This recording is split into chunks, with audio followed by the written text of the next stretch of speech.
नमस्कार, मैं रचना शर्मा चढ़ती कला टाइम टीवी देख रहे सभी दर्शकों का स्वागत करती हूं। आप देख रहे हैं हिंदी टॉप न्यूज। लॉकडाउन 5 की शुरुआत के साथ ही आज से 200 नई ट्रेनें भी पटरी पर दौड़नी शुरू हो गई हैं। कुल मिलाकर 230 ट्रेनें यात्रियों के लिए 1 जून से उपलब्ध रहेंगी। इससे पहले 12 मई से 15 जोड़ी राजधानी टाइप की स्पेशल ट्रेनें चल रही हैं। 1 जून से जो ट्रेनें चलेंगी वो सभी मेल और एक्सप्रेस हैं और इन नियमित ट्रेनों को उनके टाइम टेबल के हिसाब से चलाया जा रहा है। 1 जून से इस लॉकडाउन का नया चरण शुरू हो रहा है, जिसमें कई तरह की छूट दी गई है। केंद्रीय गृह मंत्रालय की गाइडलाइंस के अनुसार अब निजी वाहन से देश के किसी भी हिस्से में जा सकते हैं। इसके लिए राज्य सरकार द्वारा बस बॉर्डर खुले होने की वजह इजाजत मिल गई है। हालांकि राजधानी दिल्ली और उससे सटे नोएडा, गाजियाबाद जैसे शहरों में रहने वाले लोगों को अभी कुछ हद तक परेशानी झेलनी पड़ सकती है।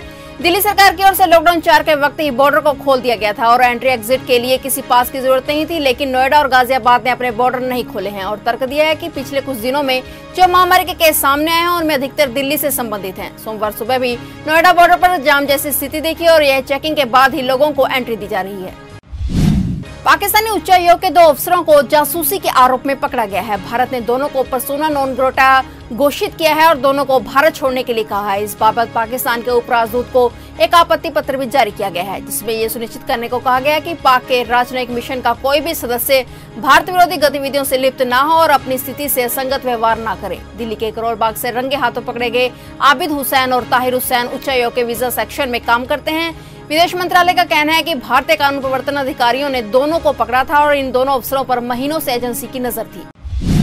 बॉलीवुड के मशहूर म्यूजिक कंपोजर जोड़ी साजिद वाजिद में से वाजिद खान ने दुनिया को अलविदा कह दिया है। वे किडनी की बीमारी और वायरस से जूझ रहे थे। रिपोर्ट के मुताबिक उनकी मौत मल्टीपल ऑर्गन फेलियर के चलते हुई है। वहीं वाजिद के जाने के बाद बॉलीवुड में शोक की लहर है।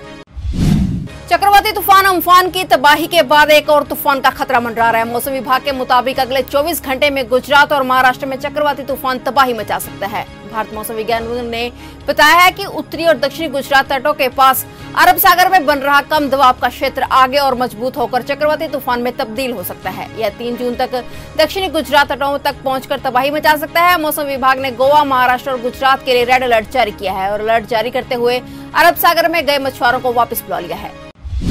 भारत में जारी वायरस के संकट के बीच आज एक नई शुरुआत होने जा रही है। 24 मार्च से देश में जारी लॉकडाउन के आज 5वें चरण की शुरुआत हो रही है।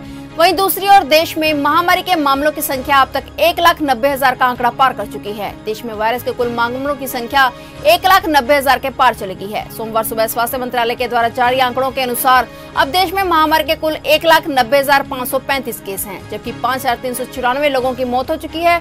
भारत में अब 93,322 एक्टिव केस हैं। आज से लॉकडाउन 5 का आगाज हो गया है, जो 30 जून तक जारी रहेगा। इसके साथ ही देश को अनलॉक करने की प्रक्रिया भी शुरू हो गई है। केंद्र सरकार ने जो नई गाइडलाइंस जारी की है वो आज आधी रात से ही लागू हो गई है। इन गाइडलाइंस से प्रदेश सरकारों को ज्यादातर अधिकार दिए गए हैं।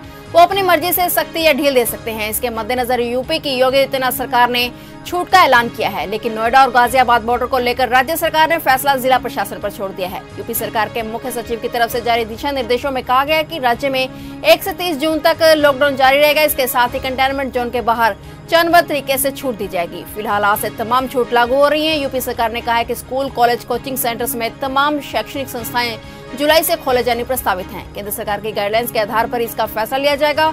अंतर्राष्ट्रीय विमान सेवा, मेट्रो रेल सेवा भी फिलहाल स्थगित रहेगी। साथ ही cinema hall, gymnasium, swimming pool, मनोरंजन पार्क, थिएटर, बार और सभागार, असेंबली हॉल समेत ऐसे तमाम स्थान भी अगले आदेश तक बंद रहेंगे। चीन और अमेरिका के बीच काफी समय से ट्रेड वार चल रहा है। पिछले कुछ दिनों में भारत और अमेरिका के बीच संबंध में ज्यादा मजबूत हुए हैं। इसलिए चीन ने भारत को सख्त हिदायत देते हुए कहा है कि वह अमेरिका चीन के बीच चल रहे कोल्ड वार से दूर रहे। भारत को सलाह देते हुए चीन ने कहा है कि अच्छा होगा अगर भारत अमेरिका चीन के मामलों से दूर रहे। चीन ने चेतावनी के लहजे में लिखा है कि अगर भारत अमेरिका का साझेदार बनकर चीन के खिलाफ कुछ भी करता है तो महामारी के बीच आर्थिक परिणाम बेहद खराब होंगे। देश में आज 5वां लॉकडाउन शुरू हो चुका है, जिसके तहत मोदी सरकार ने गाइडलाइंस जारी करके लोगों को राहत प्रदान करने का फैसला किया है। हालांकि महामारी संकट में सरकार ने और सतर्क रहने की अपील भी की है। वहीं संक्रमित मरीजों की तेजी से बढ़ती संख्या के बीच आज मोदी कैबिनेट ने अहम बैठक की है। इस बीच मोदी कैबिनेट में वायरस को लेकर चर्चा हुई। हर गुजरते दिन के साथ ही देश में वायरस के आंकड़ों में इजाफा देखा जा रहा है। अब उत्तर प्रदेश में भी एक दिन में वायरस के रिकॉर्ड मामले दर्ज किए जा रहे हैं। उत्तर प्रदेश में अब वायरस के मरीजों की संख्या 8,000 के पार हो चुकी है। उत्तर प्रदेश में रविवार को 378 नए वायरस के मरीजों की पुष्टि हुई थी। इसके साथ ही राज्य में अब तक 8,075 मरीज सामने आ चुके हैं। वहीं राज्य में अब तक 217 लोगों की वायरस के कारण मौत भी हो चुकी है। महामारी के बीच आज से देशवासियों के लिए राहत के दिन शुरू हो गए हैं। केंद्र सरकार की गाइडलाइंस के बाद लॉकडाउन में काफी हद तक छूट मिल गई है। जिला और राज्यों की सीमाएं भी खोल दी गई हैं। हरियाणा सरकार ने भी अंतर्राष्ट्रीय और अंतर जनपदीय वाहनों को अनुमति दे दी है। इस फैसले का सबसे बड़ा असर दिल्ली गुरुग्राम बॉर्डर पर नजर आया, जहां हर दिन बड़ी संख्या में वाहनों की आवाजाही होती है। सोमवार सुबह दिल्ली गुरुग्राम बॉर्डर पर वाहनों की आवाजाही की अनुमति दी गई। रविवार को इस संबंध में मुख्यमंत्री मनोहर लाल खट्टर ने फैसला किया था। जम्मू कश्मीर में आतंकी लगातार सुरक्षा बलों को निशाना बना रहे हैं। आतंकियों ने इस बार जम्मू कश्मीर पुलिस के जवान शकील अहमद को अगवा किया, जिन्हें सुरक्षा बलों ने बाद में बचा लिया। पुलिस ने इलाके की घेराबंदी कर दी। इसके बाद 15 मिनट के भीतर ही संयुक्त बलों ने ऑपरेशन चलाकर पुलिसकर्मी शकील अहमद को आतंकियों के चुंगल से सुरक्षित बचा लिया। वायरस से जुड़ी जानकारी छुपाने को लेकर अमेरिका विश्व स्वास्थ्य संगठन पर हमलावर है और उसे फंड देने से भी इनकार कर चुका है। लेकिन अब एक बार फिर अमेरिका ने विश्व स्वास्थ्य संगठन से मतभेदों को खत्म करने के संकेत दिए हैं, लेकिन इसके लिए कुछ शर्तें भी रखी हैं। व्हाइट हाउस की तरफ से कहा गया कि विश्व स्वास्थ्य संगठन में फिर से शामिल होने पर विचार किया जाएगा और अगर WHO संगठन में जारी भ्रष्टाचार और चीन पर निर्भरता को समाप्त कर दे। पंजाब सीएम कैप्टन अमरिंदर सिंह ने लॉकडाउन 5 के लिए नई गाइडलाइंस जारी की हैं। इसमें केंद्र सरकार के अनलॉक 1 की तर्ज पर पहले की अपेक्षा ज्यादा राहत दी गई है। सरकार ने फैसला किया है कि राज्य में दूसरे राज्य में जाने वाले लोगों को अब कोई मनाही नहीं होगी। हालांकि इसके लिए ई-पास जरूरी है, जो कोवा ऐप से जनरेट करना होगा। ट्रेन, बस, फ्लाइट्स के जरिए लोग आ जा सकेंगे, लेकिन उन्हें केंद्र की जारी हिदायतों का पालन करना होगा। उल्लंघन पर कार्रवाई होगी। अपराध 9 से सुबह 5 बजे तक नाइट कर्फ्यू रहेगा और मेन बाजार सुबह 7 से शाम 7 बजे तक खुले रहेंगे। शराब की दुकानें सुबह 8 बजे से लेकर रात 8 बजे तक खुली रहेंगी। कंटेनमेंट जोन से 30 जून तक पाबंदियां जारी रहेंगी। एक तरफ जहां सरकार ने नई गाइडलाइंस जारी करके लोगों को राहत प्रदान की है, वहीं पटियाला में महामारी के 4 नए पॉजिटिव केस सामने आने से विभाग में हड़कंप मच गया है। 2 NRIs की रिपोर्ट पॉजिटिव आई है। इनमें से 3 मरीज कुवैत से आए थे, जबकि एक आशा वर्कर की रिपोर्ट पॉजिटिव आई है। दिल्ली से आई महिला भी महामारी से पीड़ित बताई गई है। एक साथ इतने पॉजिटिव केस आने से विभाग की चिंता भी बढ़ गई है। महामारी संकट के बीच दिल्ली पर महंगाई की मार भी पड़ रही है। महामारी के बीच दिल्ली में LPG सिलेंडर की कीमत बढ़ाई गई है। गैर सब्सिडी वाले सिलेंडर पर 11 रुपए 50 पैसे की बढ़ोतरी की गई है। ये सिलेंडर अब 593 रुपए में मिलेगा। फरवरी के बाद से LPG सिलेंडर की कीमत में ये पहली बार इजाफा किया गया है। मौसम विभाग के मुताबिक अगले 5 दिनों तक कर्नाटक, महाराष्ट्र और गुजरात के तटों पर गरज के साथ भारी बारिश की संभावना है। मौसम विभाग ने अलर्ट जारी करते हुए लोगों को तटों पर न जाने की सलाह दी है। इसके अलावा लक्षद्वीप, केरल, तटीय कर्नाटक, असम, पश्चिम बंगाल, सिक्किम, छत्तीसगढ़, ओडिशा और महाराष्ट्र के कुछ हिस्सों में अगले 24 घंटे के दौरान भारी बारिश हो सकती है। अगले 24 घंटे के दौरान बिहार, मध्य प्रदेश, झारखंड, पंजाब, हरियाणा, राजस्थान, दिल्ली और उत्तर प्रदेश के कुछ इलाकों में हल्की व कुछ हिस्सों में मध्यम बारिश की संभावना है।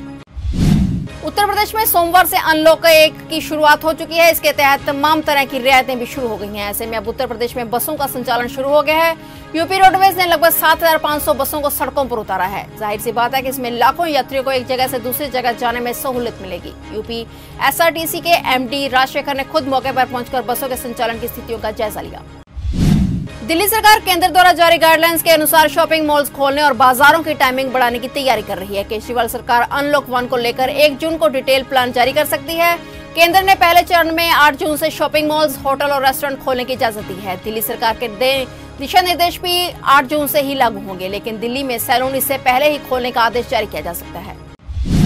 देश और दुनिया में इस वक्त वायरस का महासंकट जारी है, लेकिन पाकिस्तान अपनी नापाक हरकतों से बाज नहीं आ रहा है। जम्मू कश्मीर के नौशेरा में भारत पाकिस्तान बॉर्डर पर सोमवार को कुछ आतंकवादियों ने घुसपैठ करने की कोशिश की। इन कोशिशों को भारतीय सेना के जवानों ने नाकाम किया और 3 आतंकवादियों को मौत के घाट उतार दिया। सूत्रों की माने तो लाइन ऑफ कंट्रोल पर नौशेरा सेक्टर के पास सुबह सुबह आतंकी घुसपैठ की कोशिश कर रहे थे, तभी भारतीय सुरक्षा बलों ने उन्हें मार गिराया। और अपडेट्स लेकर फिर से हाजिर होंगे, क्योंकि समाचार का सिलसिला यहाँ कभी नहीं थमता।